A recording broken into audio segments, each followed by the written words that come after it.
नमस्कार साथियों, आपका हार्दिक अभिनंदन है एग्जैक्ट बैंकर के इस यूट्यूब चैनल पे, जिसमें हम डेली देख रहे हैं करंट अफेयर्स बैंकिंग एग्जाम्स के लिए। तो आइए चलते हैं आज के सेशन में, शुरू करते हैं आज का ये सेशन। शुरू से हम पॉइंट देखें तो 65वें सुब्रतो कप अंतर्राष्ट्रीय फुटबॉल टूर्नामेंट जो है 2026 का, उसका जो आरंभ है वो 18 अगस्त 2026 को नई दिल्ली के बी आर अम्बेडकर जो है स्टेडियम है उसमें 18 अगस्त को इसकी शुरुआत हुई।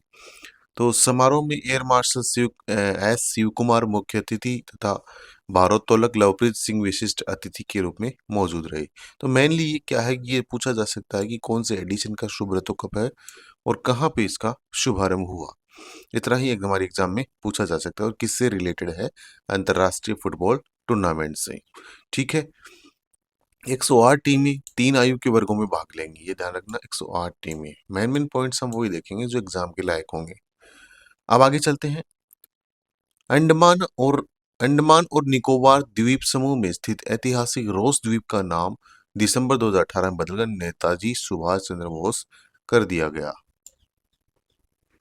द्वीप था उसका नाम ही क्या कर दिया, नेताजी सुभाष चंद्र बोस द्वीप कर दिया था दिसंबर 2018 में। 30 दिसंबर 1943 को नेताजी सुभाष चंद्र बोस ने पोर्ट ब्लेयर में भारतीय ध्वज जो है वो फहराया था, नेशनल फ्लैग जो है, जिससे इस द्वीप का स्वतंत्रता संग्राम से विशेष संबंध रहा।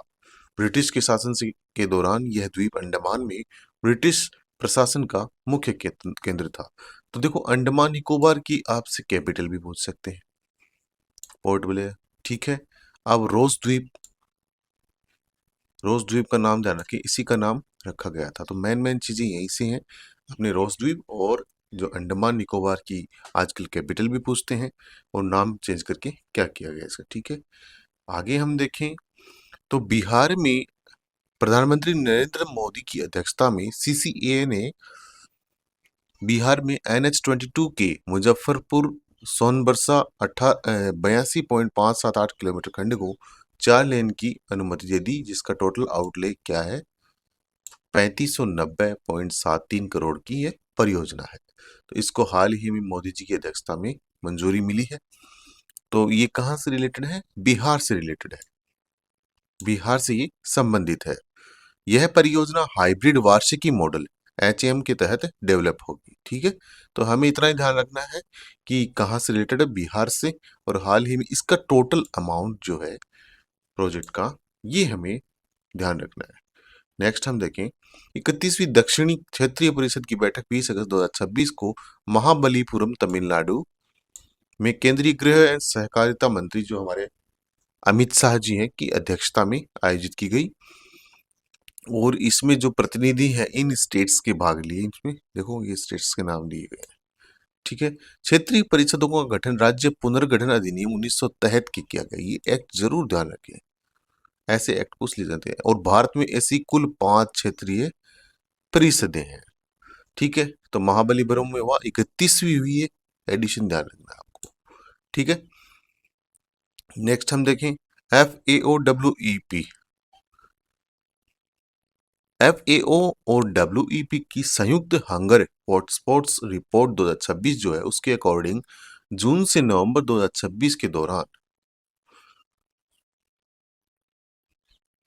13 देशों और क्षेत्रों में गंभीर खाद्य असुरक्षा और भूखमरी का उच्च जोखिम है। अब देखिए, इसमें सूडान, दक्षिण सूडान, यमन, फिलिस्तीन, पूर्वोत्तर नाइजीरिया और सोमालिया को सबसे अधिक चिंताजनक भूख हॉटस्पॉट माना गया है। हंगर जो है उस कैटेगरी में इसको डाला गया है। तो ये ध्यान रखें, इंटरनेशनल लेवल की ये संस्था है, फूड एंड एग्रीकल्चरल ऑर्गेनाइजेशन। ठीक है, तो इसकी ये रिपोर्ट है, संयुक्त रिपोर्ट है WFP और FAO की। ठीक है, ये देश हम ध्यान में रखें, 13 देशों के बारे में ये है, रिपोर्ट का नाम ध्यान रखें, सबसे ज्यादा तो यही इंपॉर्टेंट है FAO। नेक्स्ट देखें, अमेरिकी राष्ट्रपति जो डोनाल्ड ट्रंप है ने मतदाता पहचान और सख्त पंजीकरण नियमों की वकालत करते हुए भारत की चुनाव प्रणाली तथा 64.6 करोड़ मतदाताओं की भागीदारी का उदाहरण दिया।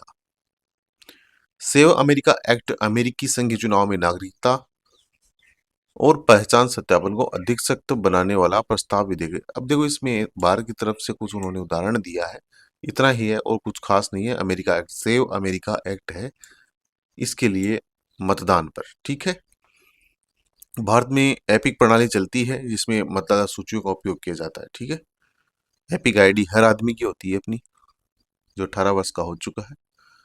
एफपीआई बनाम एफडीआई, विदेशी पोर्टफोलियो निवेश। एफपीआई फॉरेन पोर्टफोलियो इन्वेस्टमेंट में विदेशी निवेशक भारतीय शेयरों, बॉन्ड और अन्य वित्तीय प्रतिभूतियों में निवेश करते हैं, जबकि प्रत्यक्ष विदेशी निवेश एफडीआई व्यवसायों और परियोजनाओं में दीर्घकालीन निवेश से संबंधित। देखो, एक तो मेन चीज यहां से बैंकिंग का भी क्वेश्चन है। पहले तो इसकी फुल फॉर्म, फॉरेन पोर्टफोलियो जो इन्वेस्टमेंट है एफपीआई, इसमें क्या होता है, विदेशी निवेशक भारतीय शेयर, बॉन्ड और अन्य जो सिक्योरिटीज हैं, फाइनेंशियल सिक्योरिटीज में इन्वेस्ट करते हैं एफपीआई के तहत। ठीक है, और जबकि प्रत्यक्ष विदेशी फॉरेन डायरेक्ट इन्वेस्टमेंट जो है व्यवसायों और परियोजनाओं में लॉन्ग टर्म इन्वेस्टमेंट है। ये जो प्रोजेक्ट जो बिजनेस में लॉन्ग टर्म जो है उसमें इन्वेस्ट किया जाता है एफडीआई के थ्रू। ठीक है, एफपीआई अपेक्षाकृत अधिक तरल और अस्थिर होता है, लिक्विडिटी ज्यादा होती है इसकी एफपीआई की और अस्थिर होता है। इसका प्रवाह वैश्विक आर्थिक परिस्थितियों और निवेशक भावना से प्रभावित होता है। ठीक है, तो एफडीआई और एफपीआई के बारे में बताया गया है। अब लास्ट जो है हमारा एक दिवस आता है इसमें, मद्रास दिवस 22 अगस्त को मनाया जाता है, को वर्तमान चेन्नई शहर की स्थापना और इसके ऐतिहासिक विकास की स्मृति में मनाया जाता है। ठीक है, तो आज के थे हमारे कुछ ये पॉइंट्स, और चैनल को सब्सक्राइब करना न भूलें और शेयर करते रहें दोस्तों के साथ ऐसे ही